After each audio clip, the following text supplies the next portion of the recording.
आपको ख्वाजा साहब की आवाज सुन के स्वाद पूरा आएगा, ये मेरा आपसे वादा है। ये क्लिप सुनिए, 1-1.5 मिनट का है, 1 मिनट का मेरा ख्याल। उसके बाद अगले हिस्से पर चलते हैं कि ख्वाजा साहब की आगे ठुकाई कैसे हुई।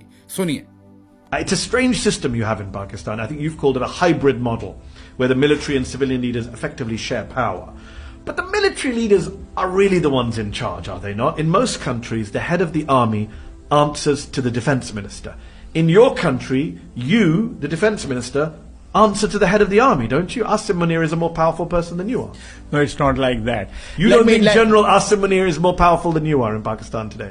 No, I'm a political appointee. I'm a political worker. You know. But I'm saying in other countries, in this country, we're in the US. You have Peter Hegseth can fire the top American general. You can't fire the top Pakistani general. You know, they have a different model over here. Yeah, it's called democracy. No, it's called deep state. You know. Well, civilian rule. It's a deep state. Pakistan doesn't have a deep state. You know, every country has a deep state. But in your country, the deep state's in charge. No. That's what the accusation is. We are, you know, it's you can say that because of our military rulers, yes. 4 military rulers. Yes. So it is more, you know, visible. It's not like. But who's in charge is what I'm trying to understand. Where does power lie? I said it is hybrid, you know. So it's equal. It's not equal. If you and Asim Munir disagree on something, who gets the last word? We can agree to disagree. I understand you can disagree, but then what happens? Let's say you want to go left and he wants to go right. Who wins that argument? No, it is by consensus, whatever is taking place, you know. सुन लिया आपने।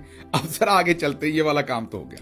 फिर ख्वाजा साहब ने अचानक, अब ख्वाजा साहब को लगा कि उन्होंने सवाल पूछा था ख्वाजा साहब से कि इमरान खान को जेल में रखा, गलत रखा, वो आगे चल के करते हैं। तो ख्वाजा साहब को अचानक बेपरकी, मैंने आपको बताया ना कि जब चपेड़ों वाली कबड्डी हो, बंदे के मुंह पे चपेड़ लगे, उसको उसका सर घूमता है, बंदे का अच्छा खासा सर घूमता है, उसको बिल्कुल आप ये कहें कि अंधेरा हो जाता आंखों के सामने। तो जब ख्वाजा साहब के सामने अंधेरा हुआ ना, तो उन्होंने कहा कि चलो नया पैंतरा बदलते हैं, शायद इसमें फंस जाए। उनको ये नहीं पता था कि इस पर ज्यादा चपेड़ें पड़नी है। ख्वाजा साहब ने कहा कि आपको पता है इमरान खान जेल के सेल में से ट्विटर चलाता है। आप कहते हैं उसको हमने मुकम्मल बंद रखा हुआ है, वो तो जेल के सेल से। सवाल किया था कि आप अदालत के अंदर वो व्हाट्सएप के ऊपर आप अदालत चला रहे हैं और व्हाट्सएप की आवाज भी नहीं आ रही थी। इमरान खान के जेल सेल में से फोन सामने रख के व्हाट्सएप पे आपने, सलमान अकरम राजा साहब ने बताया कि ट्रायल आपने शुरू किया हुआ। ये कैसा ट्रायल? ख्वाजा साहब को अब इसका जवाब तो नहीं आ रहा था। उन्होंने कहा आपको पता है वो जेल के सेल में से ट्विटर अकाउंट चलाता है। उसने फिर रख के, इस टाइम तो मेरा ख्याल है वो कन्याली जुती होती है ना गांव के अंदर, वो उन्होंने रख के दी ख्वाजा साहब को। अब ख्वाजा साहब को आगे समझ ना आए ये जो है वो जो है ये मैंने करना क्या है। तो उन्होंने कहा कि मेहदी हसन ने आगे से कहा कि जेल के सेल से?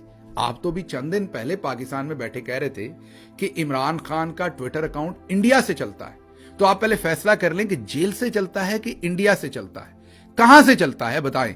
तो ख्वाजा साहब कहते हैं कि आप बताएं कहां से चलता है। उन्होंने कहा मैं कैसे बताऊं, मैंने तो नहीं कहा इंडिया से चलता है या जेल से चलता है।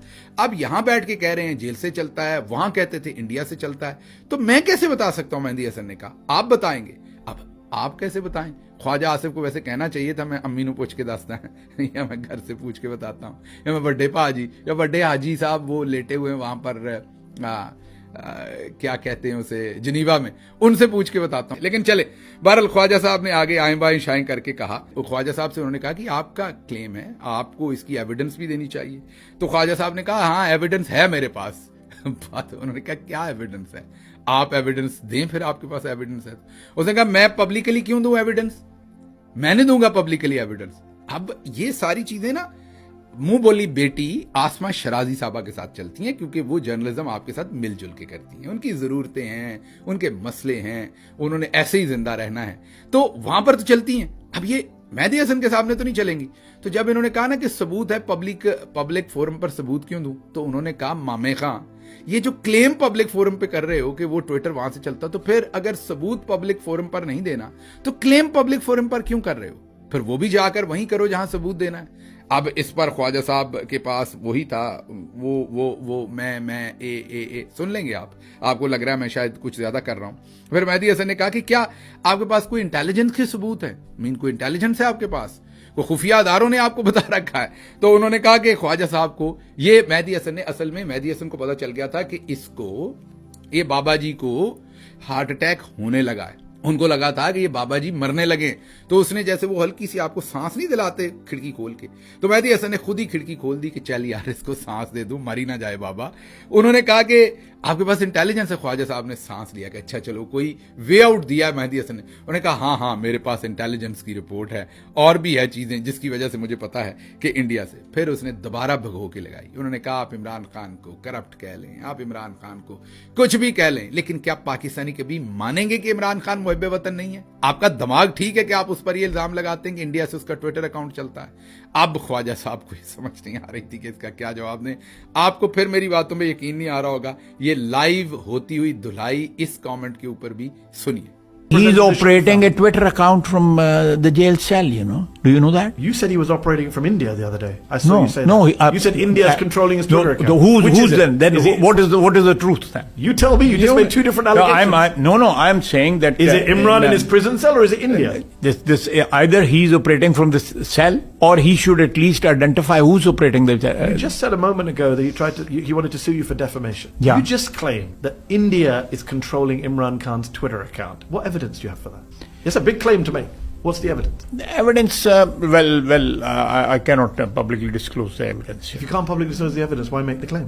No, because it's Just there. trust It's that. there. We have to It's trust the there. Pakistani It's defense there. minister. It's You there. believe that India is controlling his Twitter account based on what? Intelligence? Yeah, based on obviously intelligence. But you're gonna- Nobody's See, stating it do you really openly. think Pakistanis, they'll believe a lot of stuff. Do you really think they'll believe that Imran Khan is unpatriotic? There's a lot of things you can believe about him. सुन लिया आपने, आगे चलते हैं जरा। अब ख्वाजा साहब ने एक झूठ बोला इस सारे में कि 6 महीने मैं भी जेल में रहा। वो क्यों बोला? उनके बारे में जब इमरान खान के बारे में उन्होंने कहा कि आपने उनको ऐसे ही जेल में रखा हुआ है, और उस पर ख्वाजा साहब ने पढ़ते लेते आगे से कहा कि मैं भी 6 महीने जेल में रहा था, मुझे भी जेल में रखा था 6 महीने। अब ख्वाजा साहब ने एक और झूठ बोला, आपके सामने रख देते हैं वो झूठ भी क्विकली। ख्वाजा साहब गिरफ्तार हुए थे 29 दिसंबर 2020 को। जाहिर जन बाजवा और उन्होंने गिरफ्तार करवाया था इन्हें। 22 दिन जिस्मानी रिमांड के बाद जुडिशियल किया गया, मीन जेल भेजा गया। 16 फरवरी को आंखों के इलाज के लिए जेल से म्यू हॉस्पिटल मुंतकिल हो गए ख्वाजा साहब। तो मतलब कोई महीना के करीब जेल में रहे, 1 महीना को 10 दिन। फिर 11 मार्च को जना अस्पताल मुंतकिल किया गया म्यू हॉस्पिटल से। 11 मार्च को जना हॉस्पिटल, उसकी वजह जना हॉस्पिटल में जरा वो गेस्ट हाउस वगैरह अच्छा था। ख्वाजा साहब 11 मार्च से रिहाई के दिन मतलब 24 जून तक जना अस्पताल में जेर इलाज रहे। लाहौर हाई कोर्ट से जमानत मंजूर होने के बाद जेल हकाम ने जना अस्पताल से ही ख्वाजा साहब को रिहा कर दिया। ये है जी ख्वाजा साहब के 6 महीने जो उन्होंने हॉस्पिटल की बेड पर 95% टाइम गुजारा। ये कारस्तानी है वो सारी की सारी जो ये बड़े जनाब इम्यूनिटी के साथ झूठ बोलते हैं कि मैं 6 महीने जेल में रहा। आज मेहदी हसन के शो पर भी ये झूठ बोल रहे थे। बहरहाल उन्होंने पूछा कि क्या फिर ये ऐसे को तैसा है, आप कह रहे हैं कि 6 महीने आप भी जेल रहे। उन्होंने कहा नहीं, ये ऐसे को तैसा नहीं है, टिट फॉर टैट नहीं है। अच्छा, उन्होंने कहा एमनेस्टी इंटरनेशनल कह रही है कि इमरान खान को आपने गैर कानूनी जेल में रखा। अक़वाम मुत्तहिदा जहां पर आप आए हुए हैं उनका वर्किंग ग्रुप जो है वो कह रहा है कि आपने उन्हें गैर कानूनी हैसियत से जेल में रखा हुआ है, उनकी कैद गैर कानूनी है, उनको जेल में नहीं रखना चाहिए। तो ख्वाजा साहब ने कहा कि ये उनका ख्याल है, मैं उनसे मुत्तफिक नहीं हूं। उन्होंने कहा कि उनका ख्याल नहीं है, वो कह रहे हैं आपने कानून तोड़ा है, आप मुजरिम हैं। उस पर ख्वाजा साहब ने कहा कि ये उनका ख्याल है, लेकिन देखें 3 साल पहले हालात बड़े ख़राब थे, हमें भी सबको जेल में रखा। तो मेहदी हसन ने कहा अभी तो आप कह रहे थे ऐसे को तैसा नहीं है, टिट फॉर टैट नहीं, अभी आप फिर कह रहे हैं हमें रखा इसलिए हम उसको रख रहे हैं। ये सुनिए जरा। But that's the problem with Pakistan. You all imprison each other every time you come to power. You know, So why do it to Imran Khan? If it was unjust to you, isn't it unjust to Khan? No, I'm not saying that it's for tit for tat. I'm not saying that. Okay. But this is something which is there. No, I won't disagree that Pakistani politicians across the board